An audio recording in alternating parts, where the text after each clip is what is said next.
السلام عليكم ومرحبا بكم في قناة كوكي نوفا. ان شاء الله تكونوا قاع بخير. اليوم جبت لكم حلوى اقتصادية وسهلة في التحضير.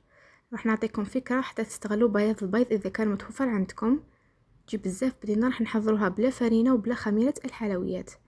سجلوا الوصفة عندكم، ديروا رجاء من هذا الفيديو واشتركوا في القناة اذا كنتوا اول مرة تزوروها. ان شاء الله تستفادوا. يلا نبداو بسم الله. الوصفه تاعنا عندنا كيلة تاع بياض البيض.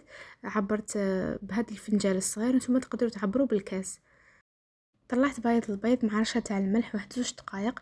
كي تبدا تشكل لنا هذيك الروا، زدت عليها كيلة ناقصه غير شويه تاع سكر حبيبات عادي، وتطلعوها مليح حتى تشكل لكم هذاك منقار العصفور والقوام تاعها يصبح ثلجي متماسك.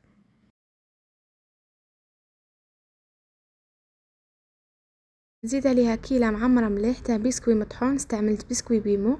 وهنا ثاني عندي كيلة معمرة مليح تاع كاكاو محمص ومطحون. استعملت كاكاو بالقشور، حمصته وطحنته، راح يمد لكم بنه بزاف شابه للكاطو. في هذه المرحله تحركوا غير بشويه حتى هذاك بيض البيض ما يعاودش يطيح. انا فقط سرحت الفيديو حتى ما يجيش طويل بزاف. راح نزيد عليها مغرف صغيره تاع كاكاو بني مر. استعملوا نوعيه جيده حتى يزيد لكم بنه للكاطو، ونص مغرف صغيره تاع لافاني وتقدروا تستغنيوا عليها. نزيد عليها فايت صغير بشويه تاع مارغرين ذايبه وبارده. تخلطوها مليح حتى تندمج كامل المكونات مع بعض. هذا هو القوام اللي نتحصلوا عليه. مباشره راح نديره في ليمون تاع السيليكون. الاحسن تعمروا هذا الخليط في لابوش وتخدموه، راح تسرع لكم العمليه.